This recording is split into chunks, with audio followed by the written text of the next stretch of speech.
Welcome to The Real Photo Show. Our guest today is Lily Colman. And I say our guest because I have a co-host here, Julia Colonna. And actually, Julia's been my co-host before at the gallery, the JKC Gallery. But this is the first time we're doing an introduction. First intro together. Yes. Yeah, Julia is a student here at Mercer, but also my gallery assistant, lab assistant. I'm missing one. General assistant, general external brain for you. Yes, that's I'm in true. charge of a lot of scheduling and remembering things, including our show title. Yeah, so last night we had, and this is Thursday, March 5th, but last night we had the reception for Lily Coleman's show, She Archivist, and I kept calling it She Curator, so you'll hear that in the show. Yes. Yes.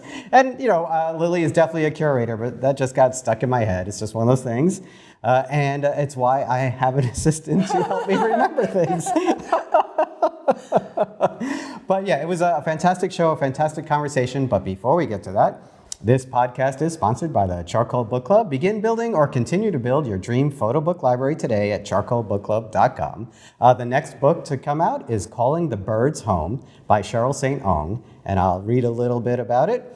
Calling the Birds Home is an intimate portrait of love, memory, and loss. For decades, photographer Cheryl St. Ong lived with her mother on the same New England farm, sharing a deep and constant bond. When her mother developed vascular dementia, memory and emotion began to fade, first interrupting their long photographic collaboration and then halting St. Ong's practice altogether. So that book should be shipping soon. There might be time to sign up, become a member, get that book, but if not, you'll get the next book, and you can purchase this book online at charcoalbookclub.com.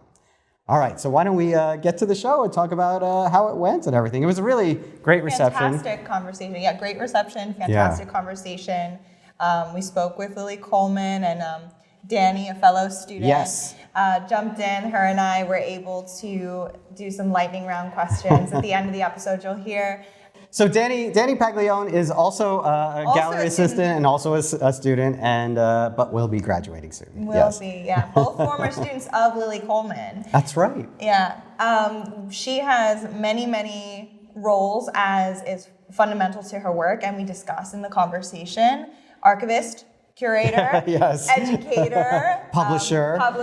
Yes.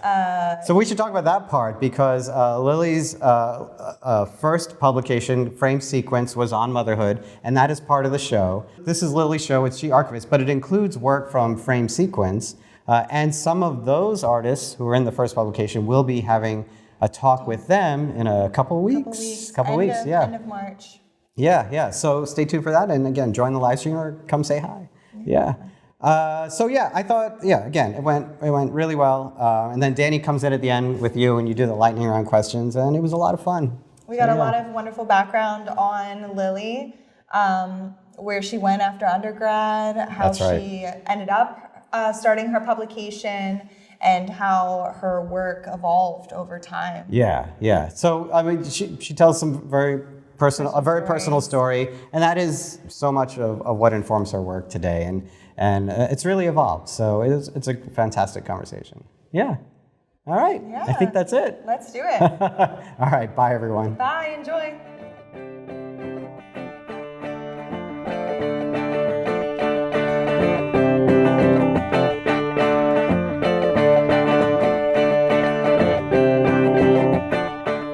Lily, why don't we start with first how you get into all of this, a little background, a little bio, and how you become a photographer. And also, I should mention you teach at many places, but also here at Mercer County Community College. Yeah, I've been teaching at Mercer at the end of the semester. I'll have been here for 4 years, so this is the place I've been teaching the longest. So I actually started taking photography classes when I was 13 years old at an arts summer camp. And I did a lot of other kinds of art things as well. I did like theater and writing, but photography is the thing I really fell in love with. I come from a really artistic family, and I felt like I was not good at drawing or painting. It's the kind of thing where I didn't feel like I was immediately good at it, but with photography, it felt like something that I connected with and that I felt like I was good at. And so I started it really young, started learning in dark rooms, and eventually, at some point in high school, I decided this is the thing I'm going to do. And so I went to college for photography. And yeah, that's but how I got into it. Really. In high school, was it a dedicated like photo class, photo program? Yeah, I had a great art teacher in high school who really encouraged me as a photography student. We had a darkroom in my high school. And also, I got to the point where there wasn't a photo 3 level class, but we made one because I had basically done everything. So he was just like, okay, yeah, you can just kind of keep taking photos. We'll have a class. Trying new things. Yeah, basically. So yeah, I just kind of came to the point. I did theater for a while. Unfortunately, the people in theater are often very difficult to deal with. I had a very difficult, high school theater director, and I was like, very different environment. Yeah, and I was like, you know what? I love being in a dark room. I love getting to be by myself. The solo sport that is photography. But also, I do love the collaborative part of photography. That's something that has become really important to me. But yeah, like in high school, I was like, this is a place where I can kind of hide away and do what I want. Yeah, I think, I've had quite a few guests on the show, and that high school moment where you have the camera, it also becomes permission and entree and a way to talk to people and open yourself up to people. And it's a little bit of an invite. Yeah. Yeah, the camera is a tool as you're into social situations, but especially if you print in a darkroom, you sort of have that solo space. So it's a little exactly. It's a nice combination of being able to interact with people and also being able to have the time to yourself to reflect. And I think both those things are equally important as an artist. Community, which sometimes as you get older and you're just working by yourself, can be harder to come by. So yeah. And then you're off to RISD? Yes. So I lived in New York, and I worked in New York for 5 years. What were you doing? I worked in galleries. And I was like a photo assistant. I would help with editing work for different photographers. And working in galleries was a really good learning experience, but it's about the financial aspect of art. And so you get a little jaded working in the gallery world sometimes, especially in New York. You were at Zwirner for a while, and that's a real blue chip gallery, right? I worked at David Zwirner for 2 years. Mm-hmm. It was a really great experience. I was a photography assistant, but also the archive assistant. And the title of my show is She Archivist, right? Archives are something. What did I say? You said she curator. I got it wrong twice. But that's okay. Yeah. I'm also a curator. I wear all the hats. You're all the things. Yeah. I only installed the show, printed out the title. Yeah. You're he curator. Okay. Yes. You are the curator. Yeah. But yeah, so working at David Zwirner was a really great experience for me. But I realized that I didn't want to be in the gallery world anymore, and I really wanted to teach, and you have to get a master's degree. And I also didn't really have time to myself to make work. It's really, really demanding. So wait, I'm sorry. Were you working during undergrad? No, so this was basically right after I graduated undergrad. I moved to New York like a month later. Oh, okay. And I started working in galleries. And I was there for 5 years. So I quit my job at David Zwirner in 2017 to focus on applying to grad school, because the application process in itself is really, really intense and really rigorous. So I was like, my job is really intense. I don't have the time to work on my portfolio. So I quit for, a couple months so that I could really focus on putting my portfolio together. And I'd gone through some upheaval in my life at this point. And I decided I'm going to go to grad school. I don't care where. So I applied to 10 schools. That's a lot. Yeah. And whenever anyone hears that, they're like, what is wrong with you? And I'm like, I'm going to go somewhere. So I applied to 10 schools, and I didn't think that I would get into RISD. And then I did, and I was like, okay, well, obviously I'm going there. So I started my graduate degree in 2018 at RISD. And I graduated in May 2020, which was a terrible, terrible time to graduate and try to enter. Was it all remote, no ceremony, or? Yeah, they actually, my parents are sitting in the audience. They mailed me my diploma and my hood and everything. And it came with a tassel, and my dad put the tassel on my bun and like switched it. So you had to send like pictures and all? Yeah, there literally was like a screen, and our names went across the screen. And I was like, oh. There it is. There's my graduation. Yeah. Yay. I still have my hood, but I've never actually worn it. So I own the hood. But, yeah.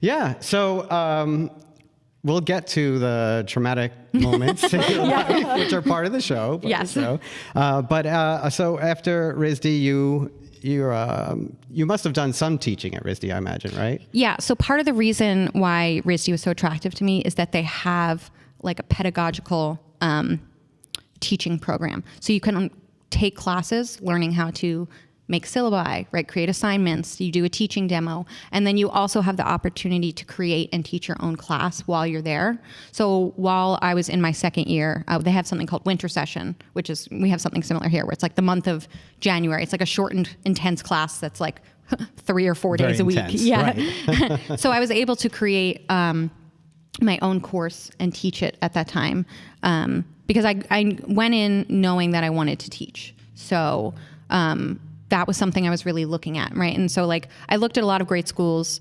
but I was less interested in the places where they didn't really have that experience for teaching. Out of curiosity, as someone who's had the privilege of being taught by you. Yes, Julie is one of my former students. Yes. I'm curious, what class did you design? So I designed a class based around portraiture. And it was about like the intimate portrait. And because a lot of the work I do, if you see any of the imagery, I think it's a slideshow playing above my head. Playing? Yeah. You could bring that up for a moment. Yeah, if you want to. But yeah, a lot of the work that I do is self-portraiture, and it's also portraiture of my family and based around like my family history. And I've just always been, I think, I'm very much a people person. So I think portraiture is always something that I have loved about photography, even before I fully understood it or knew like the power of portraiture. I think it was always something that was just really attracted me to photography. I think like we were saying, the tool that is photography and the in and the out and having the community, like I think that emphasis, how you connect with portraiture, it's very evident. And what you get out of photography, what you enjoy about photography is there. Yeah, it's a social aspect. It's a way to connect people. And it's also a way to be really vulnerable, which... allowing yourself to be seen. Yeah. Or show different aspects of yourself or present yourself in different ways to the camera and ultimately right to the audience, to whoever is going to be seeing your images. And that's something that I really believe in as well. Yeah. And of course, when you have that experience, you realize that you really do want to teach, right? Mm-hmm. And you have that feedback. And, I wrote in the show that, you're not just this great artist, but you are also a great teacher. And one of the reasons for that is the practice that you have, right? So when I look for teachers in the program, I want someone who is, first of all, practicing, but also someone who can share what it means to put yourself out there and to do your own thing and to make your own thing, as opposed to waiting for someone to invite you into something, right? And as part of the show, we have images from Frame Sequence, which we'll get to as well, your startup imprint.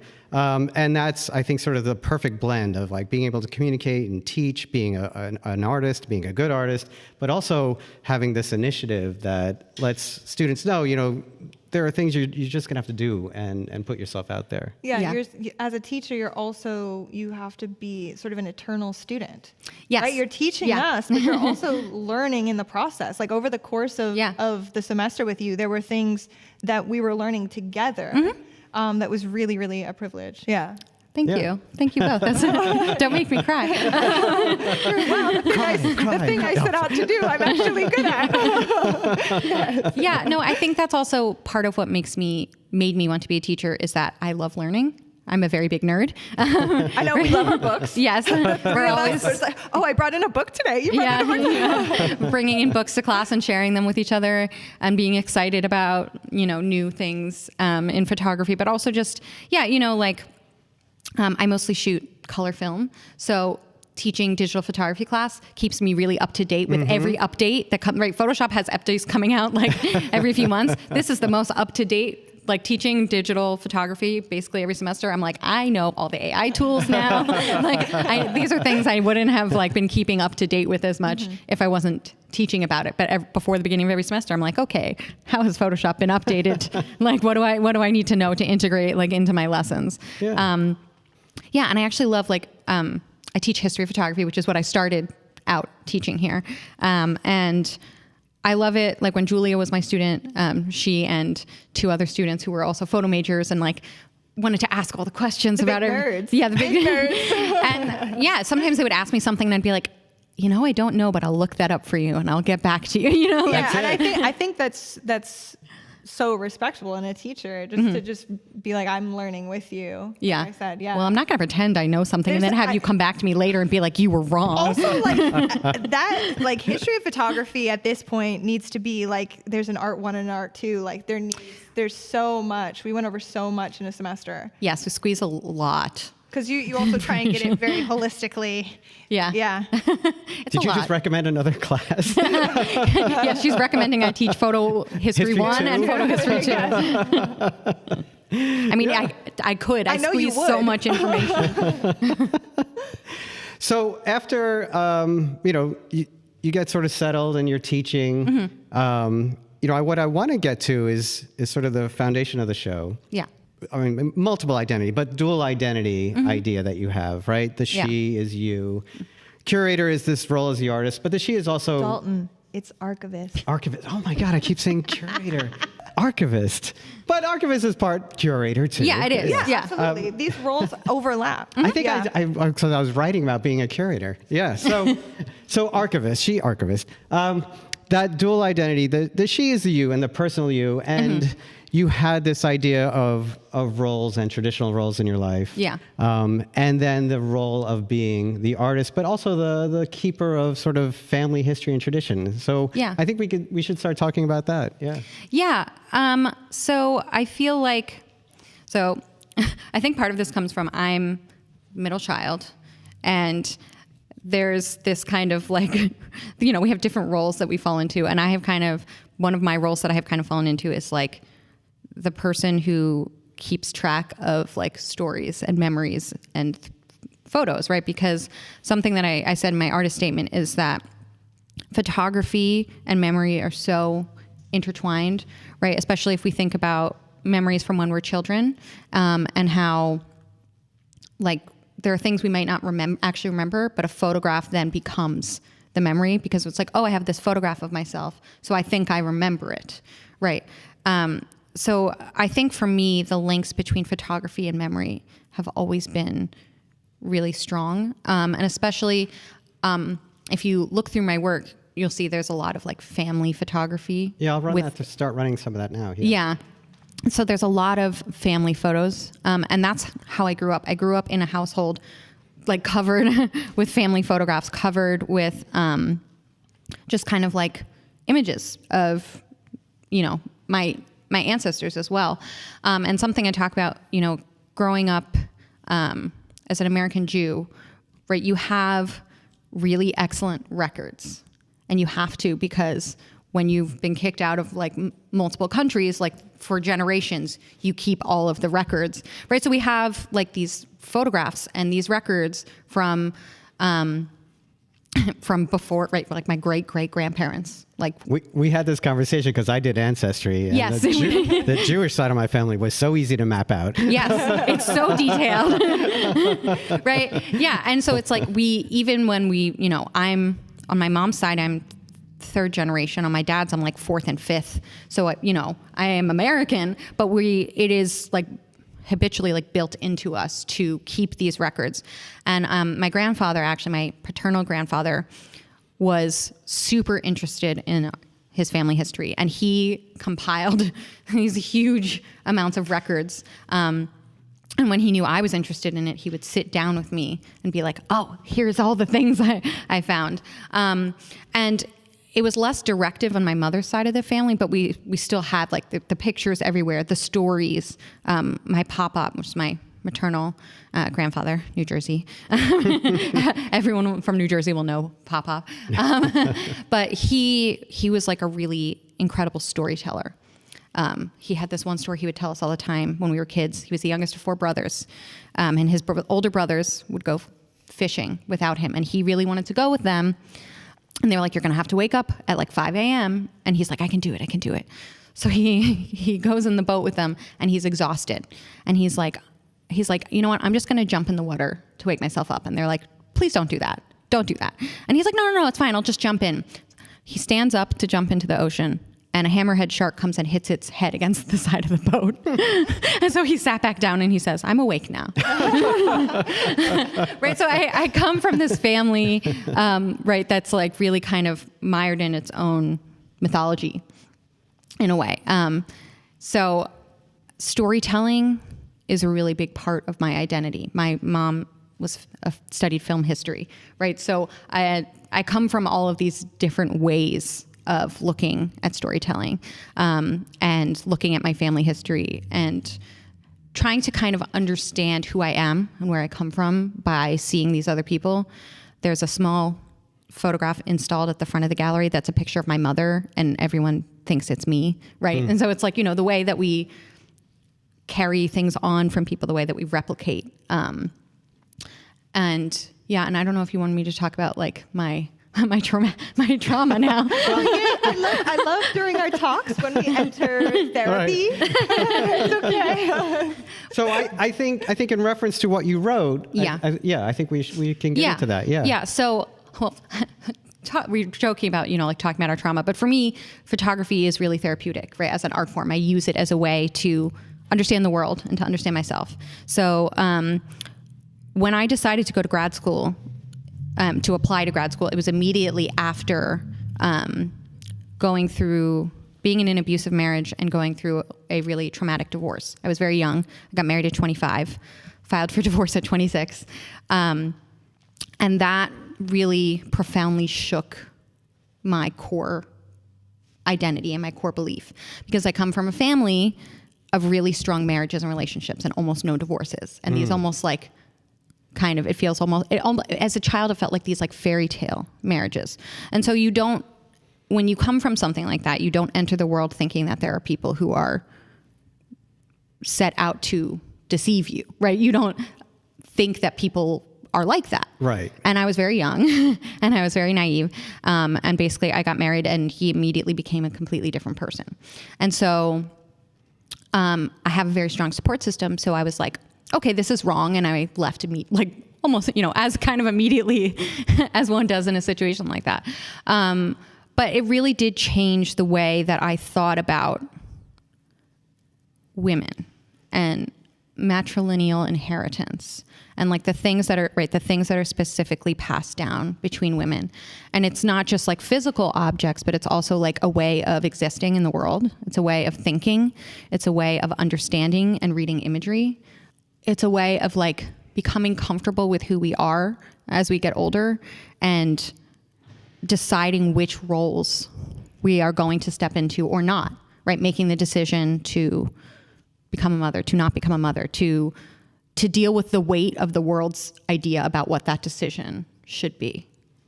So, yeah. Yeah, and that's what I was getting to, this idea of having the different identity, but having it so connected, because then that experience also informs the work you make going forward, right? Yeah, exactly, right. So in grad school, I was actually, my first semester of grad school, I had to go back to New York once for divorce court. So it was still going on.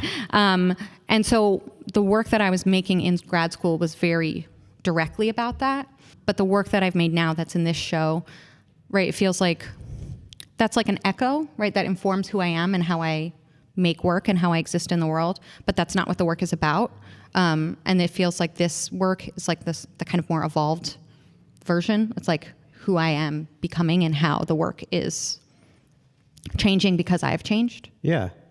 Yeah. And so why don't we, I'm going to bring the work back up. Now, I should say that there is work mixed in here from Frame Sequence that is not yours, and every once in a while it comes up while you're talking about family. And but why don't we talk about then the state of the work as it is now and how you think about that relationship you have, how that changed you, but how, now how does that affect the work you're making now? Yeah, I think I've always been an uncomfortably self-aware person.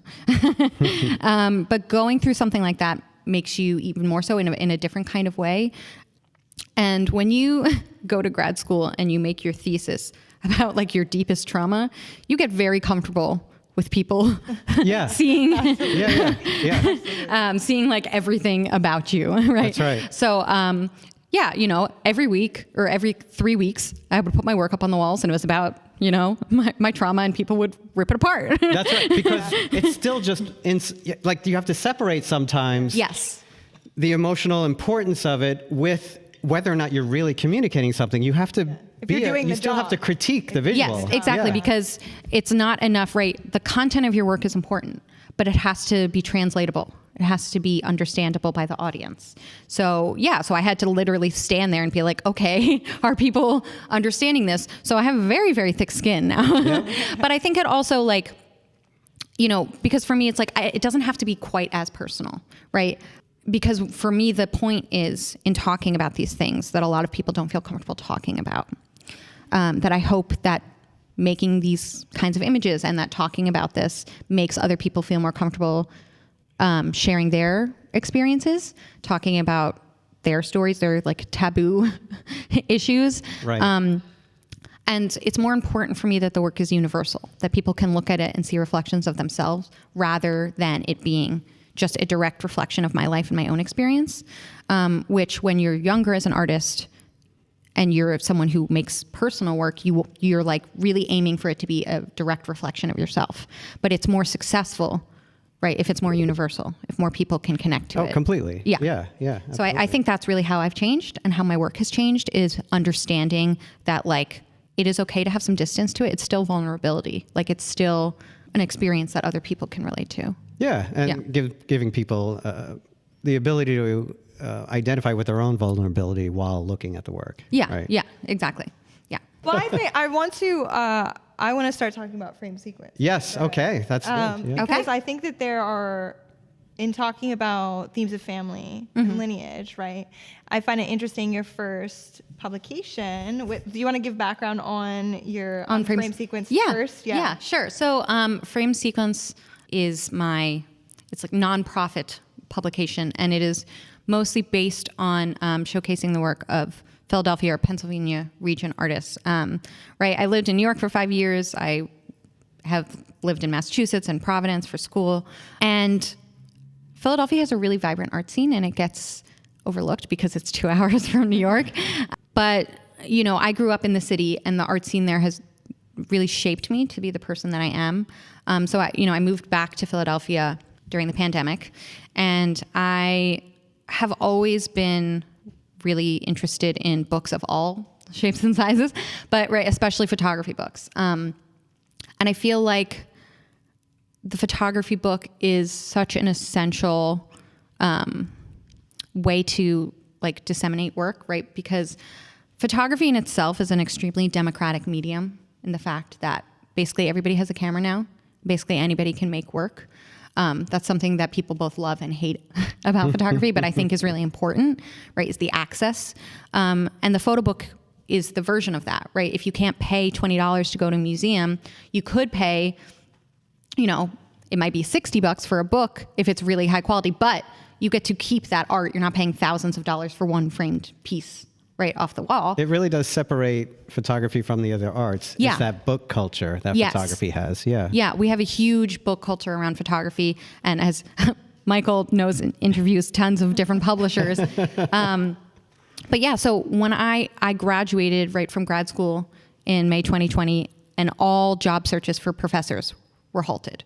So my friends and I were like, I don't think I should curse. It's okay. I mark this as not for children. So if children are listening. I'll say the lesser curse. We were like, well, shit. Like, what do we do? Right? Yeah. Right. And it took me like a year after graduation to get my first job teaching. And so I decided to start doing the other thing. I think if I wasn't an artist and a teacher, I would probably be a librarian. Because my love of books goes very, very far back. Apparently, when I was a kid, I would bring a book down to the table for dinner, and I'd be reading, and people would be talking to me, and I would have no idea. So I started deciding, I was like, okay, what am I doing with myself right now? I don't have a teaching job, which is what I went to school for. And I became really fascinated with photo book publishing. And I actually signed up for a year-long workshop with Nearest Truth workshops. Brad, I always forget how to say his last name, I don't know. Yeah, it's Brad, who's great. Yes, just Brad. Brad. Hi, Brad, if you're watching this. Brad of Nearest Truth workshops. So it was a year-long photo book workshop where it was about working with him to put together your own photo book. But I also went to him, so I got one-on-one meetings with him once a month. And so I also went to him and I said, listen, it's really hard to find a teaching job. I want to do publishing. And he was like, this is awesome. Okay. So he was very excited that I was interested in it. And he was really great. He was like, okay, let me give you the scoop on all the small independent publishers. And he gave me a lot of insight and feedback and stuff. And I also was working on the layout for my own book. And so I was like, the thing that's difficult about publishing in the United States is most of the places we publish are in Italy and Greece and Turkey, right? So it's much cheaper in those places. So printing in the States is actually far more expensive. Super expensive. Really great printers in the US, but very expensive. But so expensive because the materials are made elsewhere, right? So that was one of the first things I was like, oh, okay. But also, so I just ended up doing all this research. Most of the publishers we have in the States are really small, right? It's 2 people who run them. So getting a job with a small independent publisher is basically non-existent. And I was like, okay, how do I do this myself? I've made this a very long backstory. I didn't mean to make it this long. That's all right. And now It's you good process. start your own. You're Good process, guess I have to start my own now. Yeah, so I basically was like, okay, how do I go into this? How do I start this myself? And I met my partner who works in startups and nonprofits. And, we started dating and I was telling him about this. And he was like, oh, you can totally do that. And I was like, I went to art school. I have no business acumen. I know, avoided the gallery space specifically because you were not attracted to the business aspect. Yes. Then opens a business. Yes, then opens a business. But what we talked about, what we decided was that, okay, you don't want to put a ton of money into something the first time you're starting it if you don't necessarily have experience or practice. How do we start? Okay, we can start with a periodical. Right, rather than, because those are cheaper to produce, generally speaking, than doing really specific artist books, which are generally more expensive materials. So, it was okay, we can start this as a periodical. And also a thing I didn't really know about was the idea of fiscal sponsorship, right? So that instead of creating my own nonprofit or my own business and having to pay for that, you're able to use the back end. So we are a nonprofit of Culture Trust, which is part of Culture Works in Philadelphia, right? So they have their fiscal sponsorship program is called Culture Trust. And so we're able to use their taxes, their back end. We are technically a project of Culture Trust, but we own our own intellectual property. So it was a way for me to be able to invest in myself and invest in this business opportunity without going overboard or over-investing or, putting way more money and time into this than I could. Yeah. So we decided to start with this publication and I was like, okay, well, I really want to focus on, why don't we focus on Philadelphia artists? Because for me, what was also where I wanted to start with, I love weird work. I love weird photography. I love the stuff that's new and strange and breaking boundaries. And I want to show things made by women and non-binary people and trans people and people who historically are not published as much or represented as much. And I was like, okay, I can do that. And I can also try to make it more regional. So that's how I started Frame Sequence. That was my very, very long answer. I'm so sorry. No, that was great. I think that one doesn't wake up one day and decide, okay, I'm going to start a business today. There's a long wind up to it. Yeah, and being an art student, I was like, oh, okay. I have to figure out how to, I need to learn business skills. I have to learn how to own a business. What does that mean? Okay. Which is actually something that I love about the way that you teach, Michael, is that for your 200 level students, that you teach them how to make an LLC, how to make a website. No one taught me any of that. at my very expensive liberal arts college, which I loved and learned a lot at, but right, like nobody taught me those things. Yeah. And I think that understanding, right, how to exist in a capitalistic space, you know, you have to learn how to exist. But just like you doing your own thing, it was me doing this show that led me to realize, like, I have to give them tools to figure out how they can start their own thing, right? Whatever that's going to be. Preface it with, you're not going to like this, but you need to know this. This lesson is not going to be fun. This is not fun. But this is the one that you're going to look back and Everybody be like, wow. open their laptops and go to copyright.gov. Still remember the copyright. Taught us how to copyright our work. Yes. It's important. Nobody taught me how to copyright my work. That's right. I just had to kind of figure it out. I still don't know if I did it right. He could teach you. You could. Actually, we'll do that. But and again, it's why I love having that dual process. Yeah. You know, or triple process: teaching, making art, doing your own thing. Right. Exactly. I wear many hats. Yes, exactly. And so, the first issue came out. It sold out immediately, right? Yes. We have 0 copies left. Manifesting. No. So the first edition, right? Like you said, Julia's on motherhood, which is very in line thematically relevant. And that's because I actually made it as like our pilot edition. I was like, okay, I want to make something to present to people of like what this is going to look like. So I shamelessly put some of my own work in there for the first one, and then pulled work from people whose work I admired, who I knew, or some of them I didn't know. Some of them I like. The scariest thing in my life, when you work in a blue chip gallery, you do not cold email. That's right. You do not say, hey, will you show my art? And I was just DMing artists I liked on Instagram and being like, hey, how do you feel about being in this? Do you want to be a part of my Do you thing? want to apply? Very different experience.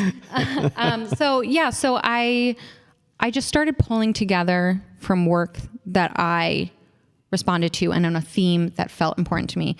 And also, right, the idea of on motherhood, right, I'm not a mother. Several people in there are not mothers, but are making work in response to the theme. So I wanted to show, right, how mothering happens in so many different ways, right? People who mother in communities, or people who decide not to be mothers, right? But it still impacts us and impacts society, right? It's something that runs through, it's a through line in all of our lives. We were all born from someone. But yeah, it's especially, important in the work that I make. And my own mother, bless her, hates having her picture taken and lets me photograph her, and lets me do self-portraits with her. I only put one in here, Mom. Oh, there's a look. Two? There's a Is look there happening. Two? I think there's only one. Anyway. Moving on. But yeah, so... I wish I could turn the camera around. I know. No, that she doesn't want it. She does not want to be on camera. But yeah, so, that's something, and like I'm not a mother yet, but it's something I have always wanted. Since I was a kid, my family used to call me like Little Mother Hen, because whenever we had these big family gatherings, I have a huge family, like, I would be like playing with all my little cousins and like watching everyone. It's something I've always known that I've wanted. And I think that's probably why I got married so young, right? Because I was like, okay, this is normal. Not realizing that my parents were weird for getting married as young as they did.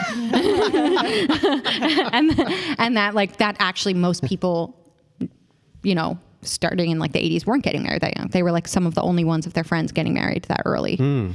So just kind of assuming like, oh yeah, this is how I do things. I will decide on the things and they will happen, right?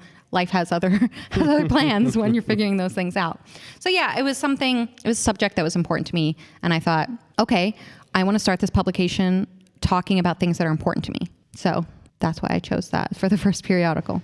I think that you running a publication is a really beautiful way of like giving back to the things that matter so much to you. Like everything we've been discussing thus far in terms of your own identity and your own personal work, but then making it more universal. And even just the concept of being an archivist, right?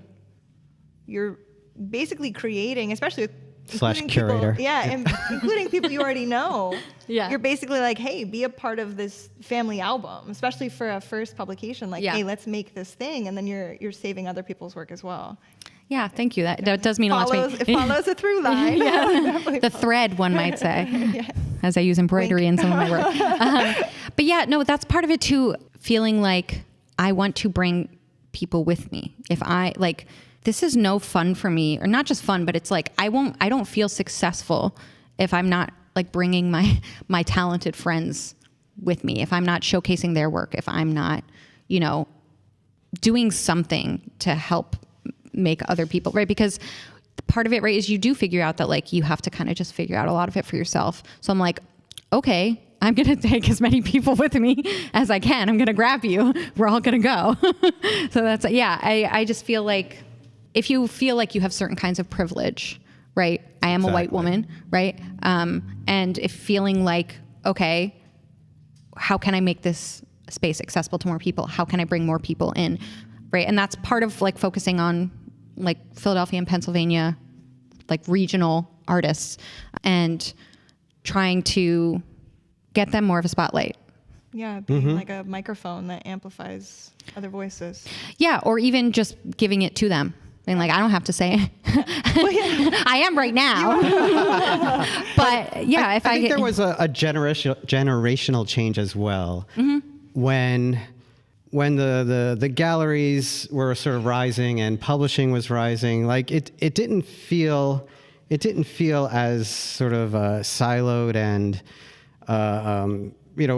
people who were getting attention. It was like, great, this is just happening for the first time. Like it was rare that people got books, super rare, right? Yeah. But then as things started coming up and galleries became these very tied to the market kind of galleries, right? There was like just success was building on success. Yes. And so it started to close down a bit in terms of opportunity. Yeah.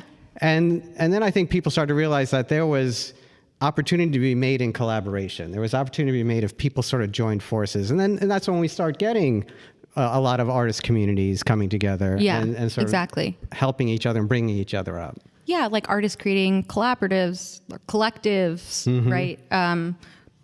Coming together as a community to create their own spaces, right? Because there's a lot of exclusion, right? And as a white woman, I'm slightly more in there, but not really, especially not with the kind of work that I make, right? Most people don't want to buy weird self-portraits of you for some reason. I'll put them back on screen as we're talking. So people can see my weird self-portrait. When I say weird, I mean this in a very good way. I like, like I said, like I like things that push the boundaries a little bit, maybe make you a little uncomfortable or make you think about something. Right, it can be aesthetically pleasing and still be weird and uncomfortable and unsettling. unsettling. I think the point is people don't want to buy non-conformist, unsettling. It's people I think are much more used to a more comfortable presentation of women for sure. Yeah. I think that's probably true, and I think that when we think of places that are like selling a lot of art, it's like, okay, this is to hang in my house to either be like a status symbol or to look nice, right? A lot of that. A lot of it. Not all of it. There's you're hoping you're not looking to match the furniture. Yeah. IKEA art. Yes. Exactly. Yeah. So I think actually we're gonna have Danny, our camera work operator, come in and switch out. Yeah. Hi, Danny. My two former students. We've been waiting for this moment. They get to flip on me. Okay. Hi. This is when we quiz you. Okay. Quiz me. Well, I do have like a random, well, not that random, it's related, but because you're a history professor, I was wondering if that played a role in any of your work that you make. Yeah, that's a great question. I do. Yeah, I love making, there aren't any in this show, but I love making alternative process work. So like older historical processes, I especially love cyanotypes, right? But I've done workshops making gum bichromate prints. I've done platinum, palladium prints. So yeah, part of the reason I get so nerdy about that is because I've done a bunch of it and I love it, So yeah, this show doesn't really have any of that, but that is something I really started experimenting with in grad school. And then afterwards I started teaching history of photography. And there's also like what we were talking about before with like teachers also learning alongside. Like there were things that I had forgotten, right? Since I took history of photography in undergrad. And then I was like prepping for my first class and I was like, oh yeah, oh, this thing is so cool. You know, like reminding myself of all of the things that I learned about. So yeah, that's definitely part of it. And I think teaching is part of my practice as well, right? Like we were talking about the collaborative aspect, the like giving back the community, the relationship of that. Yeah. So it's definitely part of my practice. That's good to know. Thank you, Danny. Yeah. Should I do the lightning questions? Yeah. Oh, yeah. Lightning round. I found it. Do you want to do one? The first one? Can you read it? Speak into the microphone, Julia. No, I'm blind. I love how all of us have glasses, like visual artists that all have visual impairments. That are blind. A historical photographer you wish you could have photographed with, alive or dead. Julia Margaret Cameron. I wish I could like guess your answers. I mean, you could try if you want to. Haven't taken a class with you. Like, is that what you would guess? Probably one of. Yes, okay. Because I remember you talking about the lovely soft focus and the portraits and you just started glowing and I'm like, okay, she really definitely up there in the favorites. Yes. Okay. Who's a contemporary photographer that you would like to hang out with or learn from? Carrie Mae Weems. She's just so smart, so clever, so yeah. I like sometimes I'll see that she spoke at something and I'll be like, damn it, like I missed it. One day I'll go to one of her talks because the way it's not just the way she makes work, it's also the way that she uses her writing with her work. So I think hearing her speak in person would be like, right? Because I've listened to like videos of her, like interviews of her before. When I feel down on myself about it being an artist, and it's like Carrie Mae Weems, pick me up.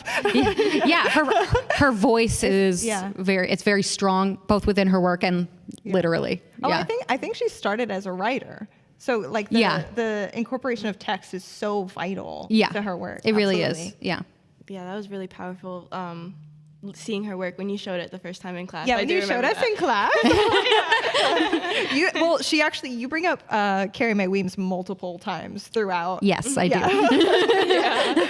I had you guys do an assignment on her work. Yeah. Favorite piece of equipment you use, photographic or otherwise, but related to your practice? Okay, I have a couple for this. So the first is I shoot mostly all color film. And I have my camera, it's a medium format camera, which means it's like mid-sized negatives. And it's the Pentax 672, which is my baby. And I got that, and she has a name. Her name is Margaret Burke White, which is another. That would have been my second Your second guess, yes. Yes. Like Lee Miller? Yes, Lee Miller I do also love Lee Miller, yeah. There's a theme. They're all female photographers, yes. But yeah, so my camera, which I do almost all of my work with, but also the front piece in the exhibition is printed on silk. And there's some embroidery on it as well. So textiles are something that in grad school I got really into. I started embroidering over photographs. I started printing on fabric, and especially doing like cyanotypes on fabric. So again, like there's none of that in this show, but that is a really big part of my practice. And yeah, I love textiles. Okay. When you're taking a break from photographing, can I speak? What's your favorite food or type of place to eat? Love a Jersey diner. I love usually if I've been photographing, I want like something like greasy and filling like a bacon, egg, and cheese on a bagel or something. Salt, pepper, ketchup? I don't always get salt and pepper because I like to add it myself. Sometimes I do too much, but I also, I do like ketchup, which my family makes fun of me for. It's okay. I'm also a salt, pepper, ketchup girlie. Okay. I am not, but okay. That's okay. We still love you. It's okay. It's fine. It's fine. As I'm in the corner.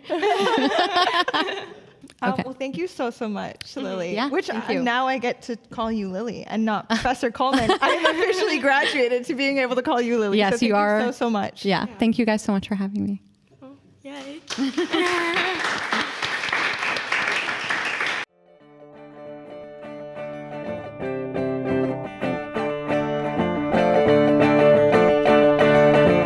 Real Photo Show is produced by me, Michael Chauvin-Dalton. My co-host and co-producer today was Julia Colonna, and engineering assistance by Danny Paglione. Music is by Matteo Chauvin-Dalton and Jim Ramundi.